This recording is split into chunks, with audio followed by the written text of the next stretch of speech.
Blog Talk Radio.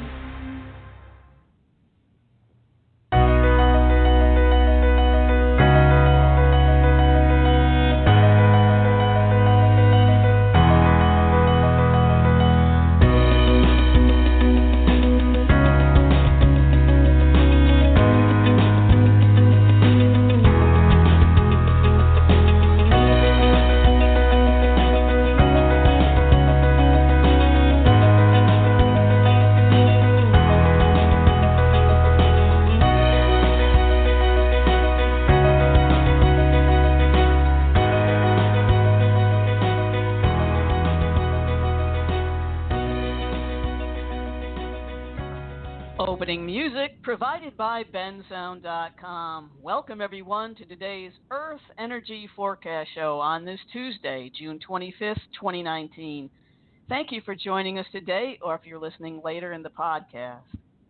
Today's show is all about 5G, what it is, what it can do for us, its potential health risks, and some common sense ways to reduce exposure to cell phone radiation. Today's guest, Dr. David Carpenter, will talk to us today about his research on the human effects of radio frequency electromagnetic fields and his thoughts on 5G. Dr. Carpenter is a public health physician whose current position is Director of the Institute for Health and the Environment at the University at Albany, as well as Professor of Environmental Health Sciences within the School of Public Health at the University at Albany. After receiving his MD degree from Harvard Medical School, he chose a career of research in public health. After research positions at the National Institute of Mental Health and the Armed Forces Radiobiology Research Institute, he came to Albany in 1980 as the director of the Wadsworth Center for Laboratories and Research of the New York State Department of Health, the third largest public health laboratory in the U.S. after NIH and CDC. He was instrumental in creating the School of Public Health at the University at Albany in 1985. He was then appointed as the founding dean of the School of Public Health, a position he held until 1998 when he assumed his current position.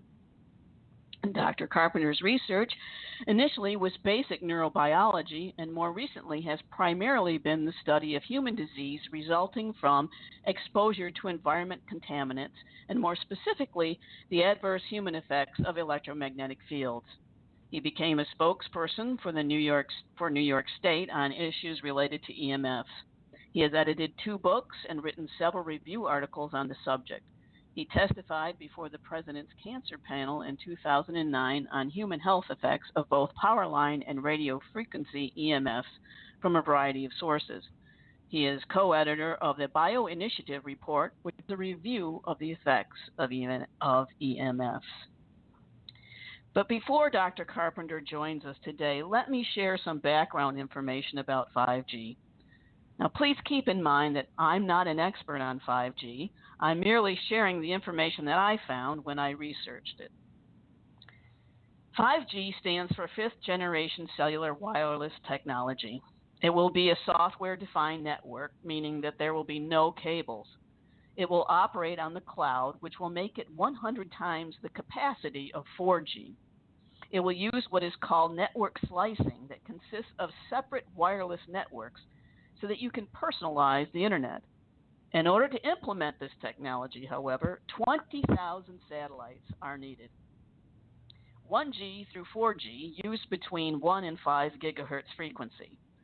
5G uses a bandwidth between 30 and 300 gigabytes, with some lower and mid-range frequencies. 5G is ultra-high frequency and ultra-high intensity. It uses shorter waves called millimeter waves, or they refer to them as mmW. These millimeter waves do not travel as fast or as far as the previous frequencies. This means that more cell towers are needed. Also, millimeter waves do not travel through buildings and are absorbed by rain and plants, which interfere with the signal. To get around this, towers will be placed on every light pole, utility pole, hospital, school, library, corporate building, etc. This is known as multiple input, multiple output. It is important to note that the effects of 5G will diminish as the distance from these towers increases. But with the world set on establishing this technology within the next several years, there may not be anywhere on the planet to hide. Verizon and Sprint already have 5G test cities in Sacramento, Washington, D.C., Atlanta, Dallas, Miami, and New York City. Cities such as Portland, Oregon, and Brussels, Belgium, have put a stop on 5G technology due to its potential human health effects. China will have 5G commercially available by 2020. President Trump is concerned about this and feels the U.S. needs 5G to stay competitive with China and other nations. Just yesterday, it was reported that the U.S. is requiring all 5G towers and hardware to be manufactured in the United States over concerns that hardware made in China may come with unwanted spy capabilities. It is estimated that half of all mobile connections will be 5G by 2025. So what can 5G do for us? 5G will be 10 to 100 times faster than 4G and support over 100 billion devices. The 50 millisecond delay in 4G will be reduced to 1 millisecond in 5G. It will allow for new technologies such as self-driving cars, robots, new medical devices, and improved industrial and agricultural machinery. Augmented reality and virtual reality will become readily available. The global media industry could stand to gain $1.3 trillion from 5G by 2025. All of this technology comes at a cost. As you can imagine, the cost of putting towers on every light pole and public building is very high, and the burden rests with local governments. This also means that the cost could trickle down to consumers. In addition, there is little research on the health effects of 5G on humans. The World Health Organization classifies radio frequency radiation as a possible carcinogen, and the National Toxicology Program concluded that cell phone radiation can cause cancer. There have been over 1,000 studies on the effects of low-level wireless radio frequency radiation. Here are some of the other costs that we could incur due to this technology. These studies suggest that this exposure can cause DNA single and double-strand breaks, oxidative damage, disruption of cell metabolism, increased blood-brain barrier permeability, decreased melatonin, disruption to brain glucose metabolism, and generation of stress proteins. In addition to the above, 5G may produce dense electromagnetic smog. It may also affect the skin. 90% of the transmitted power is absorbed in the epidermis and dermis layers. This may lead to skin diseases, cancer, and physical pain to our skin. Animal studies suggest that millimeter waves can penetrate below the surface of the eye, which may lead to damage of the lens and epithelial cells. Frequencies within 53 to 78 gigahertz range can affect the heart and cause arrhythmias, according to a 1992 Russian study. A 2002 Russian study found that the immune system may also be affected. A 2016 Armenian study showed 5G may lead to changing cell properties and affect cell growth rates. The same study found that the combination of millimeter waves and antibiotics may lead to antibiotic resistance and lower our resistance to bacteria. Not a good thing when we have superbugs coming around. 5G may also be hazardous to other animals and plants. Numerous studies show that the closer people live to cell phone towers, the ones used for 4G and below, have increased risk of DNA damage, cancer, changes in the blood, and other cellular metabolic changes. Today's guest, Dr. Carpenter, found that there may be a link between 3G and 5G and brain cancer. Last May, a UN staff member asked for all 5G emitting devices to be immediately removed and requested a halt to 5G at UN duty stations. The issue was then referred to the World Health Organization. The CDC and EPA websites lead one to believe that radio frequency radiation is safe. Can over 230 scientists and doctors from over 40 countries be wrong? They filed an appeal to the UN to act on the potential serious effects of 5G on humans and the environment. U.S. Senator Richard Blumenthal, Democrat from Connecticut, stated that the FCC and the Food and Drug Administration failed to conduct adequate research of 5G. While the CDC leads one to feel that radio frequency radiation is safe, they do say that more research is needed. In April, President Trump and the FCC chairman argued that the small size of the 5G towers make it difficult for local governments to demand more studies and regulations. Of course, they did not mention the number of these small towers that would be needed. They gave municipalities only 90 days to approve the new 5G infrastructure in an effort to move the technology along.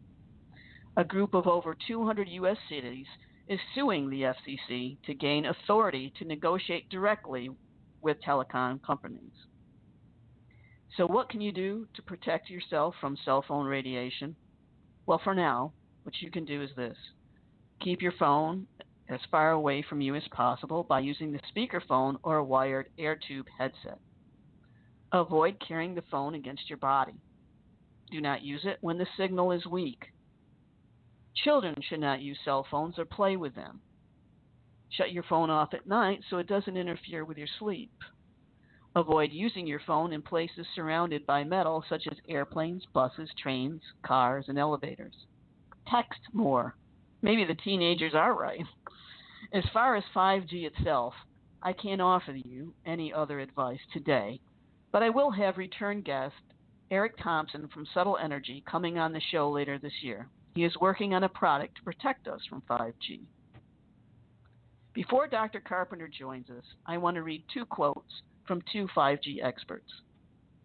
The first quote: the new 5G wireless technology involves millimeter waves, in parentheses, extremely high frequencies, close parentheses, producing photons of much greater energy than even 4G and Wi-Fi. Allowing this technology to be used without proving its safety is reckless in the extreme, as the millimeter waves are known to have a profound effect on all parts of the human body. That was Professor Trevor Marshall, Director of Autoimmunity Research Foundation in California. The final quote: it would eradicate everyone, including the most vulnerable to harm, from radio frequency radiation: pregnant women, unborn children, young children, teenagers, men of reproductive age, the elderly, the disabled, and the chronically ill. That was quoted from Ronald Powell, Ph.D., letter to the FCC on 5G expansion. Now let's see what Dr. Carpenter has to say on his research on 3G and 4G and his thoughts about 5G. Welcome to the show, Dr. Carpenter. Thank you, Joan. I'm happy to be here. I'm so happy that you joined us today. So I shared a lot of information, and I'm sure you have a bunch more, and I hope it was accurate. I tried to do my homework well. If there's any corrections. Summarizing the state of the art. Okay, thank you very much. So I'm curious as to know what your research tells us, and I know that you've researched 3G and 4G, but not 5G. Is that correct? Well, that is correct. And the fact is that there is effectively no research on 5G. And this is, I think, the biggest concern is that it's being rolled out globally without any understanding of what the potential health hazards are. So we know a fair bit about the hazards of 3G and 4G. These are the frequencies that have been used for cell phones for the last 20, 30 years. And there is really overwhelming evidence that someone that uses their cell phone frequently held to their head is at elevated risk of developing specific kinds of brain cancer, particularly gliomas or the really nasty form of a glioma, which is a glioblastoma. That's the cancer that Ted Kennedy died of, several people died of that cancer. Johnny Cochran died of that cancer. Beau Biden died of that cancer. All of these people, while we don't know their frequency of using cell phones, they were in public life and undoubtedly did use cell phones a lot. The increases in gliomas and glioblastomas occur only on the side of the head that people usually use their cell phone. There's much less evidence that other kinds of brain cancer are increased. So this seems to be quite a specific increase in gliomas and glioblastomas. Now, we have a pretty good idea of what the mechanisms are for the elevation of these brain cancers from 3G and 4G. These radiations, while they're not of sufficient energy to directly damage DNA, they do cause induction of reactive oxygen species, or what we often would refer to as free radicals. And they've been demonstrated to penetrate the brain, especially the brain of children that have thinner skulls and less total volume. They change the metabolism of the brain. A woman who is the director of one of the NIH institutes, who's certainly not a radical in this area of research, has demonstrated by using a non-metabolizable isotope of glucose that when you hold the cell phone to your ear, the metabolism, the uptake of glucose by the nerve cells that are near that ear is dramatically increased. So we know that these forms of radiation penetrate the brain. There's other evidence that they change the electroencephalogram, that they can alter blood flow to the brain. There's increasing evidence that excessive exposure to 3 and 4G will alter cognitive function. This is, of course, particularly of concern in children in schools. One of my concerns is that so many schools have gone totally wireless, and especially in the computer classrooms, you may have 20 or 30 kids on a wireless laptop with one strong router in the room, and they're basically in a mini microwave oven.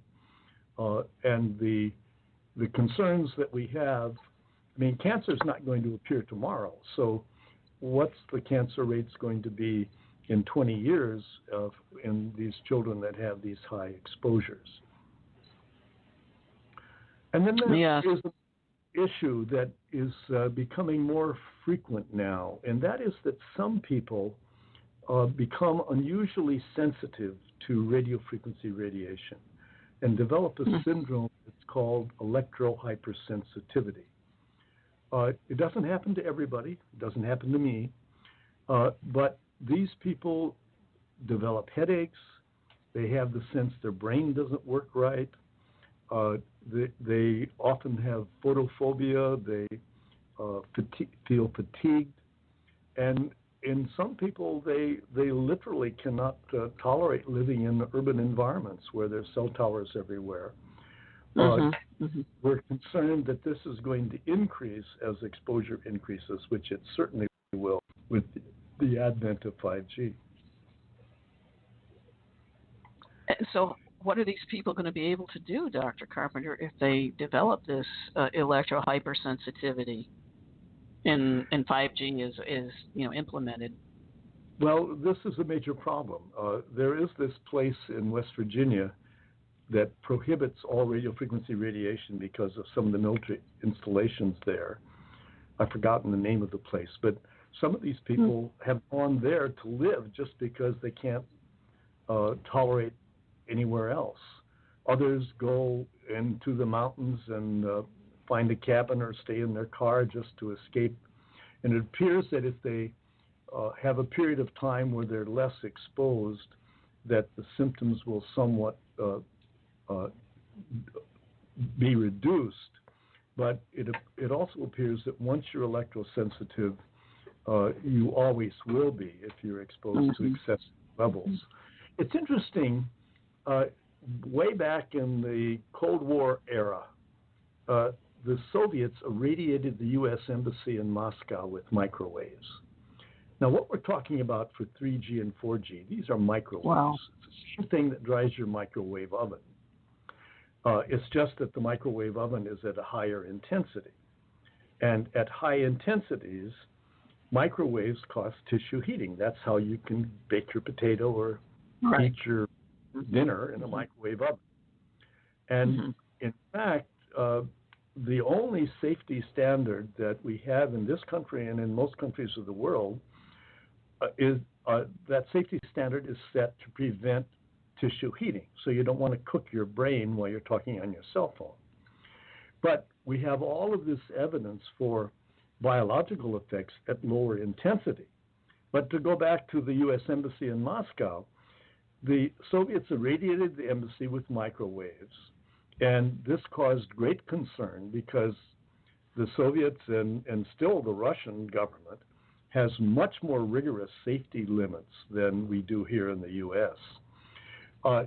They didn't find any immediate increase in cancer in people that worked in the embassy, but they had an epidemic of complaints of inability to sleep, of headache, of feeling fatigued, of feeling that their brain wasn't working very well. And these are precisely the symptoms of electrohypersensitivity. Now, at the time, the U.S. government officials ascribed all of these symptoms to anxiety, which some of them may have been due to anxiety. But at the same time, we now see that in certain sensitive people, we get these symptoms just by talking on your cell phone too long, being too close to a cell tower, or being in a potent Wi-Fi environment.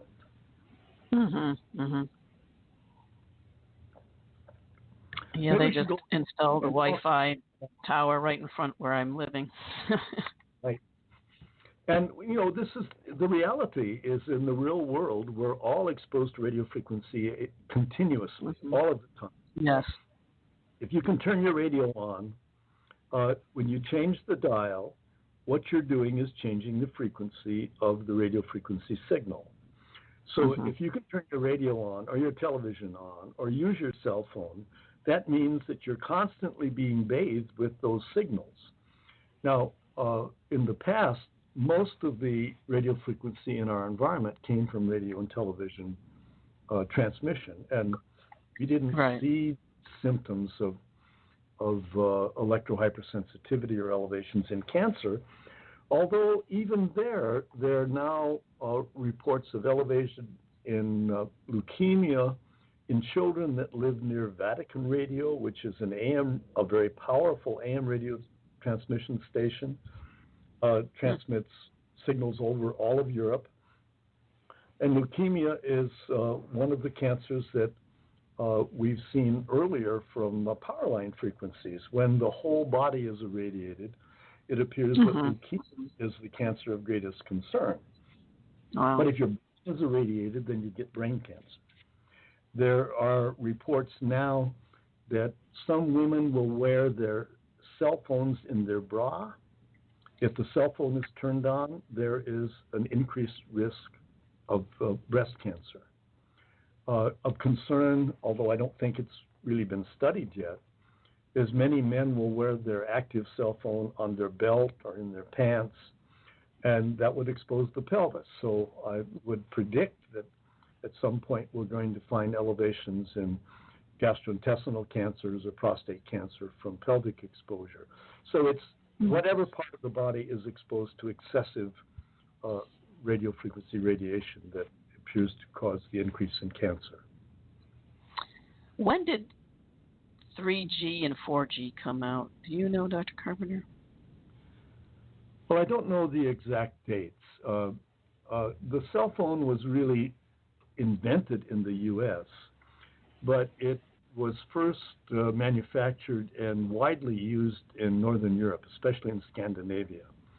So much of the evidence we have at present about the elevations in brain cancer come from studies that were done in Sweden and other Scandinavian countries. What they have found there is that you only see this significant elevation in brain cancer after people have been using their cell phone intensely for 10 years or more. Now, we know from other chemicals exposures or ionizing radiation exposures, that the latency between exposure and development of brain cancer is often 20 to 30 years. So this raises major concerns because, at least here in the U.S., there is some evidence that there's been this dramatic increase in our radio frequency exposure, really starting in about 2005. No, that's only 15 years ago. And there was some increase before that, but there was a striking increase, which has continued to grow almost exponentially since 2005. So if the latency for real increases in brain cancer is 20 or 30 years, we haven't really seen clear significant increases in brain cancer in the U.S., unlike the situation in Northern Europe. Some indications, but not really very clear. But what's going to happen in the future when everybody is on their phone all the time and most people still hold it to their head, in spite of all of the evidence, as you said earlier, that using a wired earpiece or at least holding it away from your head reduces your exposure significantly. So what about the exposure then from all of these 5G towers, these, on lamp posts and light and utility poles and hospitals and even schools? So all these people are going to be exposed to this. Does that not affect us because it's not close enough then? Well, exposure is going to increase just enormously. Now, there is one, that fact that exposure is going to increase is of great concern because of the lack of good studies to determine how hazardous 5G is. There's one reason to suspect that possibly it's not going to be as dangerous as 3G and 4G. You already mentioned that the 5G signal can be blocked by fog, by leaves. It isn't going to penetrate buildings very well. The question is it going to penetrate the body in the way that 3G and 4G do? I've already said that 4G penetrate the brain. Now, apparently, 5G signals are very much like those that are presently used at airport scanners. And they are supposedly not going to penetrate the body. You can see things on the surface of the body, but not internal structures. If that really is true, that 5G won't penetrate through the skin, then it probably is not as dangerous as 3G and 4G. But nobody has made those studies. Nobody has analyzed that. 5G gets close to the part of the electromagnetic spectrum that is called infrared. This is the heat that's from the sun. I was going to say it's going to heat. Yeah. That's right. And without that heat, obviously life on Earth would be impossible. We all know that heat penetrates the body. We have receptors for heat, and we require heat in our body. Now, the infrared radiation from the sun is certainly not something that we consider to be hazardous. But the 5G is between the 4G that we know is hazardous and the infrared radiation. And the fact that we're rolling this out on a global basis without any investigation of how dangerous it is of great concern. It's very difficult to put a genie back in the bottle. And we're letting this genie out of the bottle at enormous rates.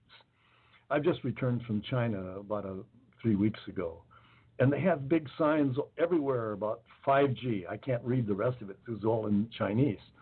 But 5G is everywhere.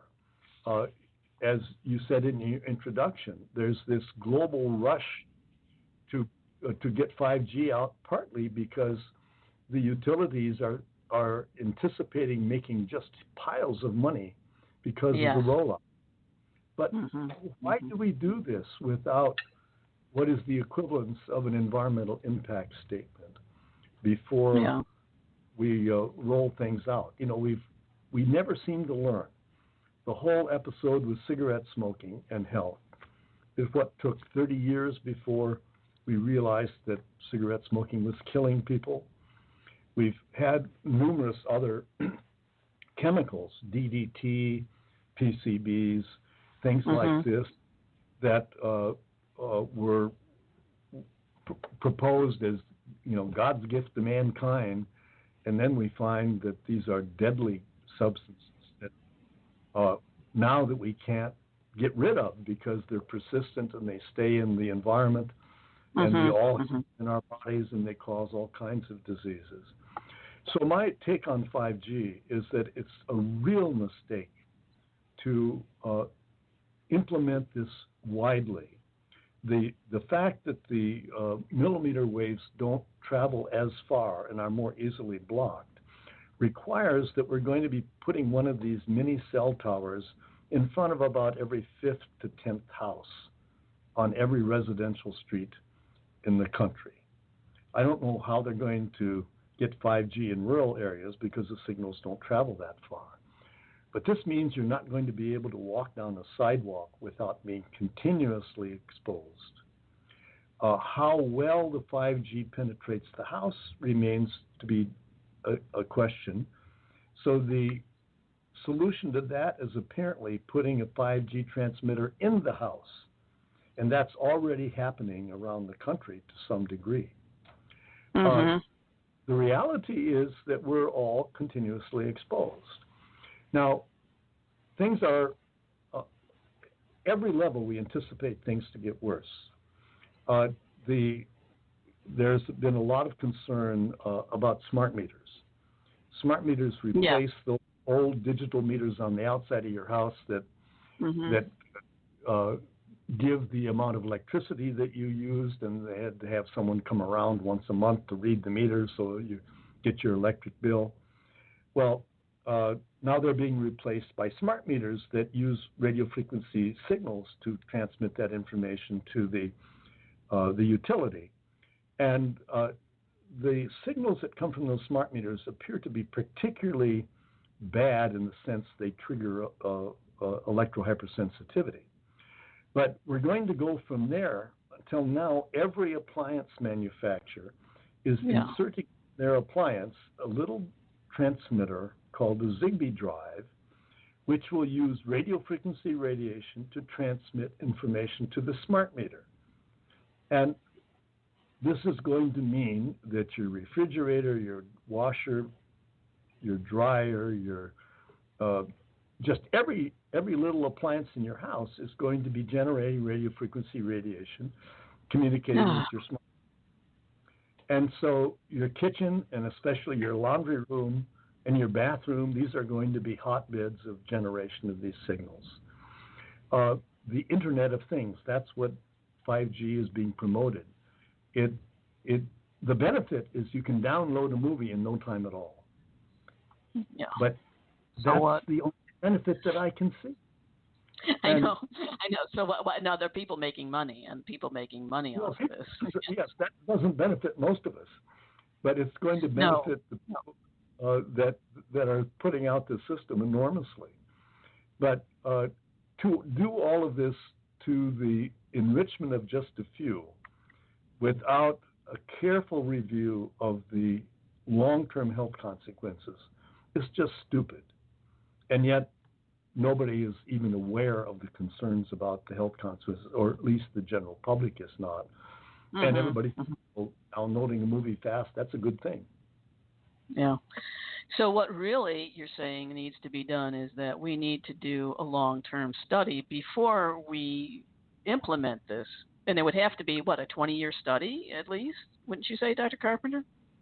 Well, the level of the study, to do a study of humans, you have to have humans that are exposed for a long period of time. That probably is a 20-year study. But, I'd like to stop before we have humans exposed for 20 years. Close to it, though, yeah. And do the animal studies, do the cellular studies, to see whether the 5G signals really are as dangerous as the 3G and 4G.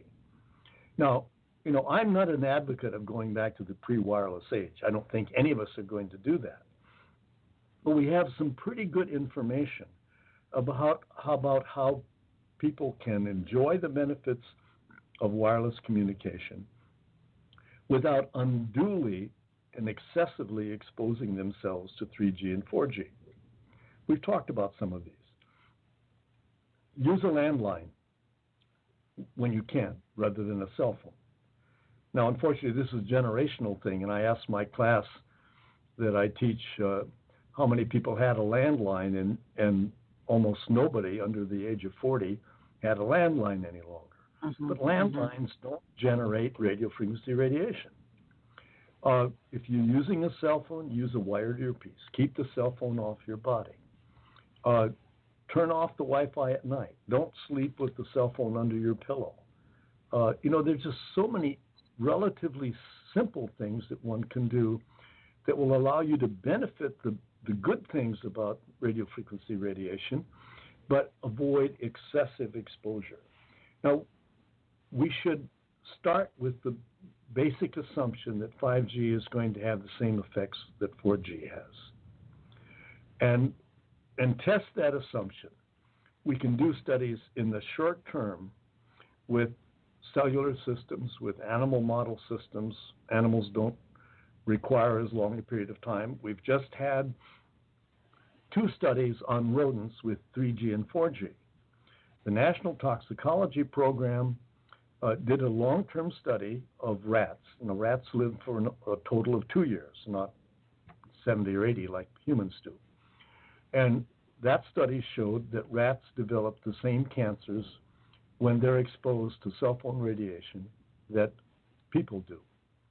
Another study was done in Italy by the Ramazzini Institute, and they used even lower intensities, the kind of exposure you'd get by living near to a cell tower.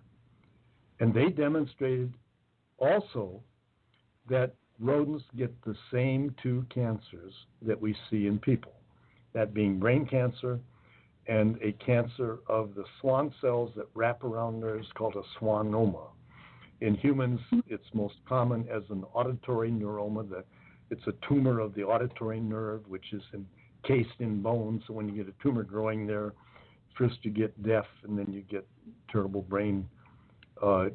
headaches. So, you can do those kinds of studies with 5G in rodents for a period not longer than 2 years. It'll take a little longer to analyze the data, perhaps. But what's the rush of putting this out, other than to make people wealthy very quickly, when we really don't know how dangerous this technology is?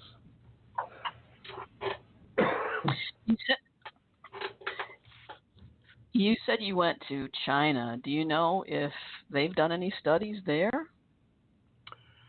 Well, the Chinese government is actually doing a number of studies now, and there have been a number of publications that have come from China, but most of them have not been original research there. They've been analysis of studies done from other places. I'm just not aware of any real human research being done in China. China's where we were 20, 30 years ago. They're so anxious for economic development that they've cut a lot of corners on protecting human health. And it was interesting.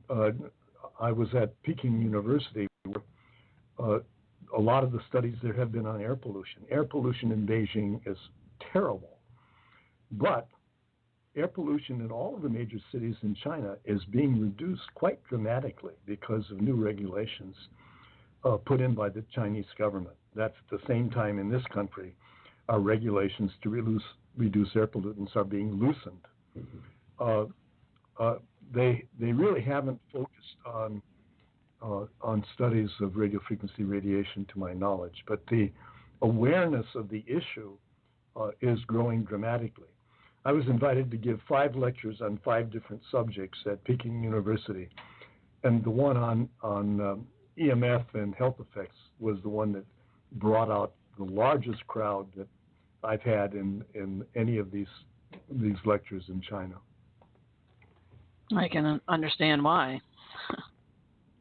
That's right, because everybody uses this technology. And everyone's affected by it. As we get more and more information, the knowledge of the fact that we should have some concerns about it is growing with everyone. I read that 5G is going to be pulsed. There's going to be pulsing these waves. Does 3G and 4G, do they pulse the waves, or is it just a continual send out the signal? Well, almost none of the radio frequency radiation is just the sine wave. Electromagnetic fields, the basis are pure sine waves, and they just differ by frequency. So our electricity at 60 hertz, that's 60 cycles per second. 3G and 4G are millihertz, that's thousands of seconds, and 5G is going to be gigahertz. But the signals are put on top of those basic sine waves. So, for example, smart meters have very intense but very brief pulses of a sine wave with signal put on top of it. And so 5G is going to be the same. It's going to have a basic sine wave at 5 gigahertz, but it's going to have other signals put on top of that. That's how voice information is carried, other information is carried. The characteristics of the movie will be carried by signals put on top of the 5G. Interesting. So how will that affect us? Do you have any idea? I'm imagining there's no studies on that either then. There are no studies on that. And, you know, there are even relatively few studies on the impact of the extra things added to 3G and 4G. As a matter of fact, there are a lot of people that think it's not the basic sine wave that causes the problem, but that it's abrupt changes, the ons and offs, the modulation, the frequencies put on top of the basic sine wave. But that's very difficult to study, especially when you start to look at whole animals or humans, because we're all exposed to such a mixture of these frequencies, and we're exposed continuously. So certainly in humans, it would not be realistic to do a long-term study where you focus on specific things superimposed on a sine wave. In animals, it's possible. In cellular systems, it certainly is possible. Yeah. So I'm really concerned about these smart meters. I'm imagining that all of the power companies are going to want to institute these smart meters. It's happening everywhere. Here in New York, I get calls very, very frequently as smart meters are being put on homes.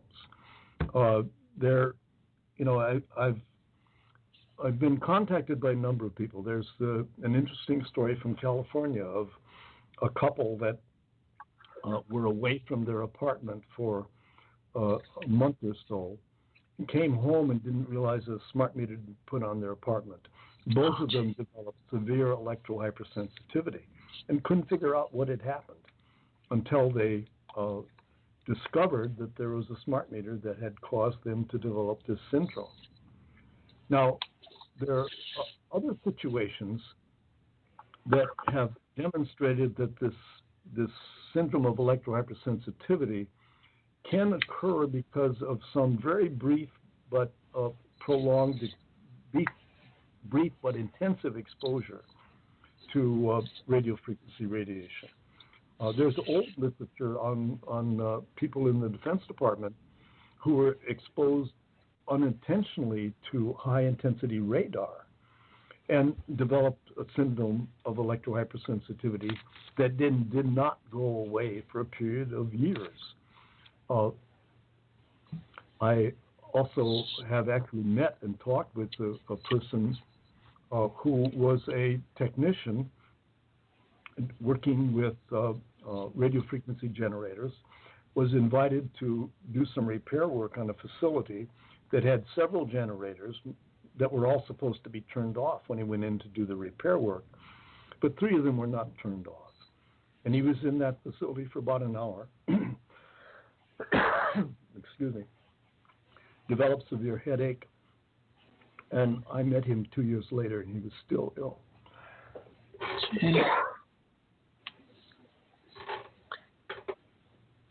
So, what about there's companies out there that are selling, protection for your cell phones, or there's one that even has a smart meter guard.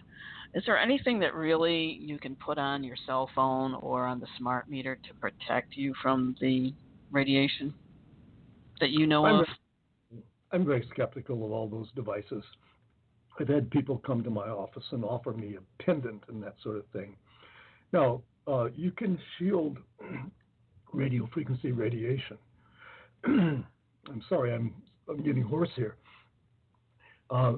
You can shield with some kinds of metal, but if you block the communication, then you obviously can't use your cell phone. Right. There are some people that are putting intensive shielding in their homes. That seems a little excessive, but it does reduce the penetration of the radio frequency radiation. Most of these devices have not been demonstrated to be effective in any way. And what's that shielding consist of for their homes? Well, it's often a copper mesh.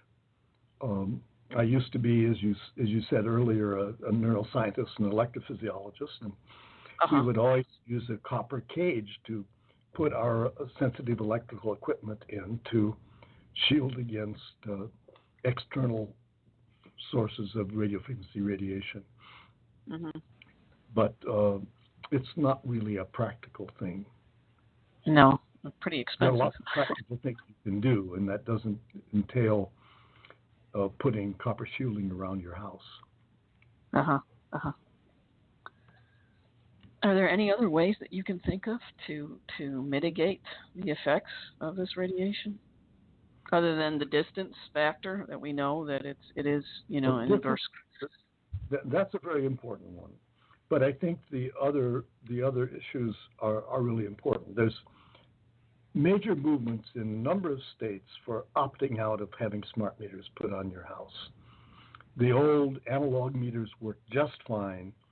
The benefit of the smart meters is that the utility companies can fire all the meter readers, but there is no reason why we have to go to a radio frequency generation to communicate information on your electricity use. Some states have mandated that you can opt out of smart meters without a fee. Some utilities refuse to let you opt out. I've had people contact me who've had their electricity turned off because they refuse to have a smart meter put on their house. Again, there's so many simple things you can do to reduce exposure, but of course it's very difficult, especially when you're in an urban environment where there's cell towers everywhere, where you can't go into a Starbucks or a Wi-Fi or a McDonald's without Wi-Fi.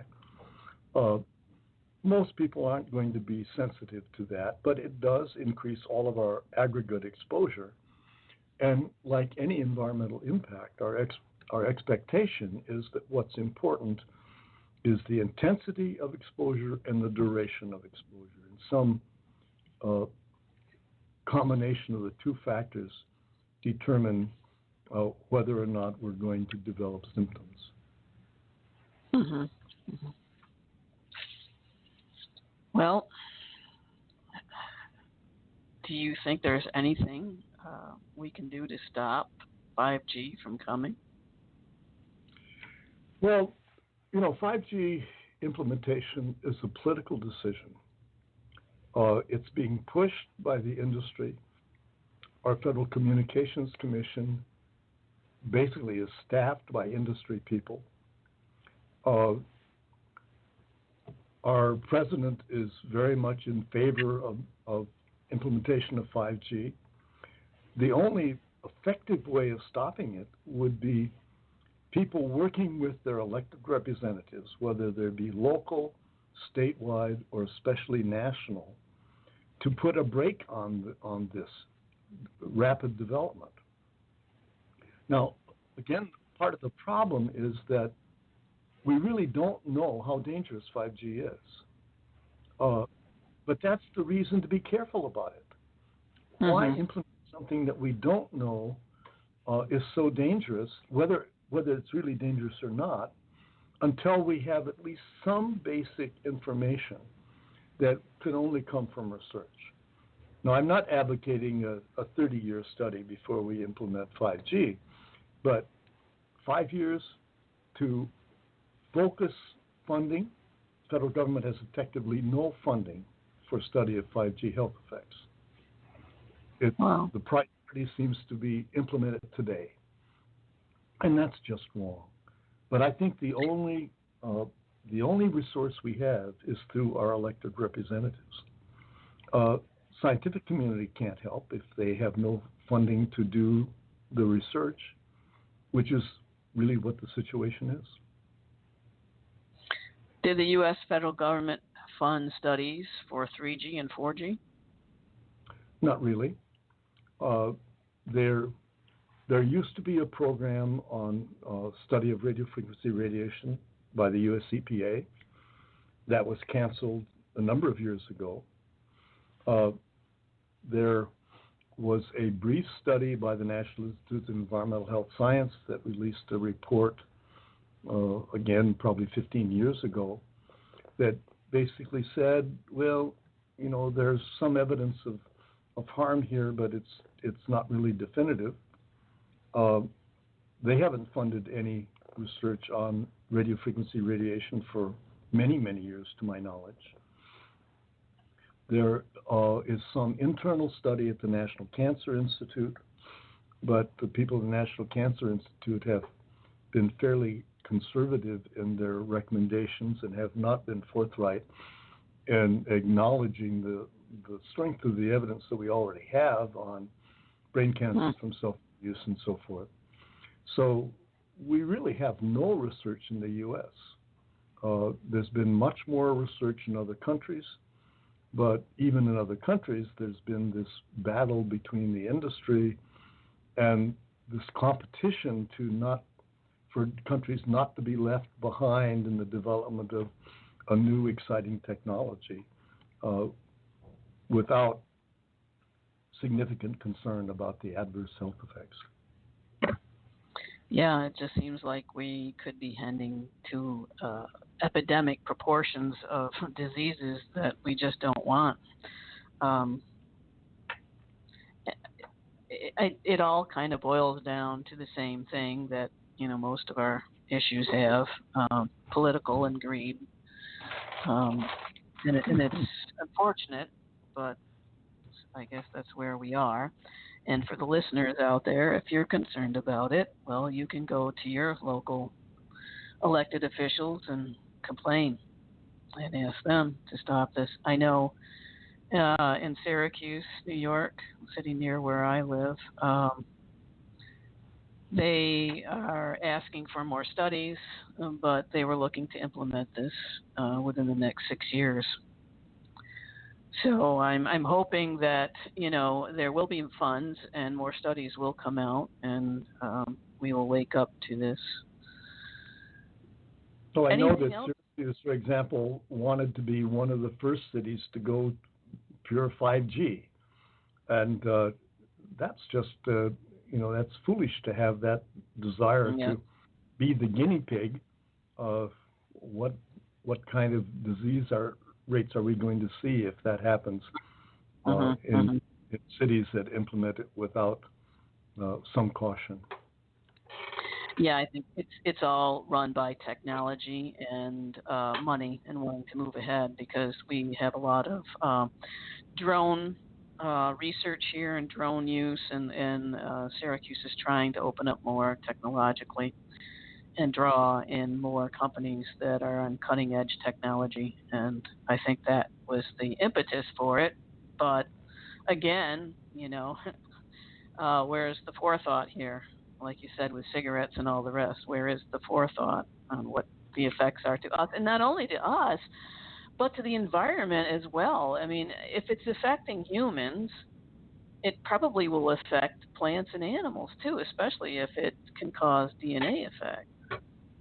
Well, that's absolutely correct. Now, it's not a subject I've been terribly informed about, but there's a lot of concern that in addition to the pesticides, the decline in honeybees and other insects that basically are responsible for fertilizing fruit trees and that sort of thing, that these electromagnetic waves interfere with their ability to find their way back to their hives.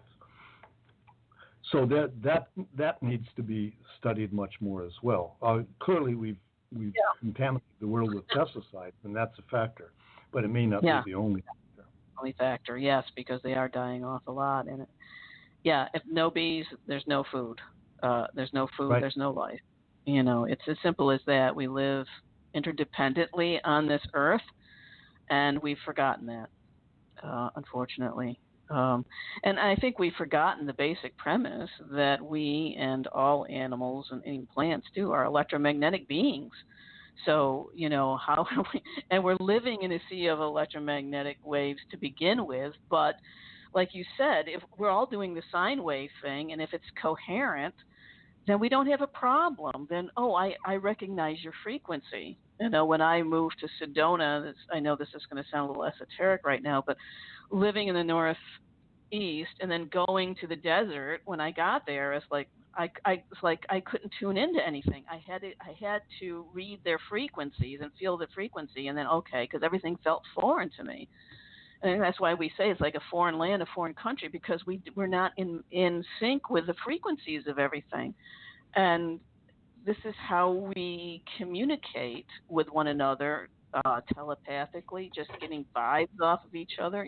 We feel things. This is how we feel through this. And I'm wondering how that's going to affect it as well. Well, those are questions for which we really don't have any answers, but questions of major concern. Yes. Is there anything else that you want to share with us today, Dr. Carpenter, that we need to know about 5G or any other health effects? There is one other health effect that I haven't mentioned, which I think is potentially extremely important, and that is effects of radio frequency radiation on reproduction. There's very strong evidence for reduction in sperm counts in men that are exposed to 3G and 4G. Again, this is men that wear their cell phones in their belt when they're active, men that use a wireless laptop held in their lap for long periods of time. I've sort of jokingly said if you hold your wireless laptop in your lap for 8 or 10 hours a day, you probably don't need to wear condoms for the next week. But the reality is that the fertility, especially male fertility in the world, has gone down dramatically in the last 20 years. There are a variety of possible explanations for that. Certainly, radio frequency radiation is only one of them. But that is a major concern. Now, there is also a growing, it's not as strong, but a growing body of evidence for adverse effects in female reproduction, which is primarily infertility or spontaneous abortion early in pregnancy. There needs to be much more research on this. And again, there are a variety of factors that can affect reproduction, not just like the magnetic fields, but the clear demonstration that electromagnetic fields do affect reproduction as well as causing all of these other diseases. Cancer, effects on the brain and cognitive performance, and then the syndrome of electrohypersensitivity. Wow. It's just sad to hear all of this. I really hope and pray that we do something about this, or at least halt it until we have more research. Well, I'm so thankful that you came on the show today, Dr. Carpenter. You've been just a well of really excellent knowledge about 5G and the effects of electromagnetic radiation on us and what we might expect from the 5G. All I can say is I hope that you continue your research, that you get funded for it, and love to have you back on the show again if there's more information, because I'd like to keep people current with all of this. Well, thank you very much, Joan. I've enjoyed speaking with you about this. It's an important issue. It definitely is. It affects everyone on this planet, so it definitely is. Thank you, Dr. Carpenter. My pleasure. Next week's show, thank you. On next week's show, our resident astrologer, Jude Valentine, will talk about the astrology for July, and the show will air on the first eclipse. That's July 2nd. There's 2 eclipses next month, July 2nd and July 16th. So next Tuesday is July 2nd, Jude Valentine. Don't miss it because they will be life-changing. Mark your calendars and also click on the follow button on Earth Energy Forecast Show. Thank you so much for tuning in today, everyone.